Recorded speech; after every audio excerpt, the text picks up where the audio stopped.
બાપુ આ વારાહી માનો તમે શું ઇતિહાસ કીધો?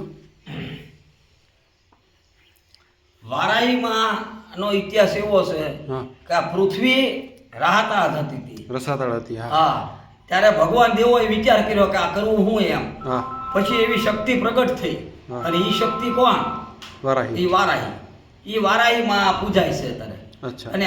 અને ગામડાની અંદર આપણે અત્યારે અહીંયા સૌરાષ્ટ્રમાં નહીં પણ ગુજરાતની અંદર અને જાપાની દેવી તરીકે. જાપાની દેવી. હા, એટલે ગામની અંદર ગળતા જ તમારું માતાજીનું મંદિર હોય આ હા. વારાહીમાંનું. એ આ વારાહીમાં એટલે વેરાઈ અને વારાહી બે એક જ? એક જ તે. બરાબર. અને આ જગ્યાને કેટલો ટાઈમ થયો બાપુ આ માતાજી? 800 વર્ષ થયા. 800 વર્ષ પ્રાચીન. માતાજીને 800 વર્ષ થયા. 800 વર્ષ પ્રાચીન. અને જોડનાથ મહાદેવ 4,500 વર્ષ હા, થયા. પાક્કું.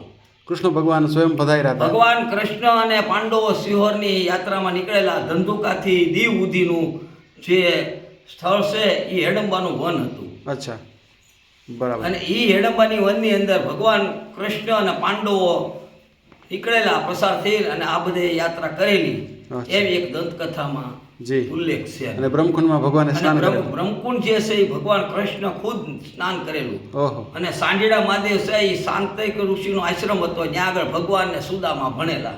અચ્છા, હા હા હા. સાંદીપની ઋષિનો હા. આશ્રમ. જી જી જી. વાહ.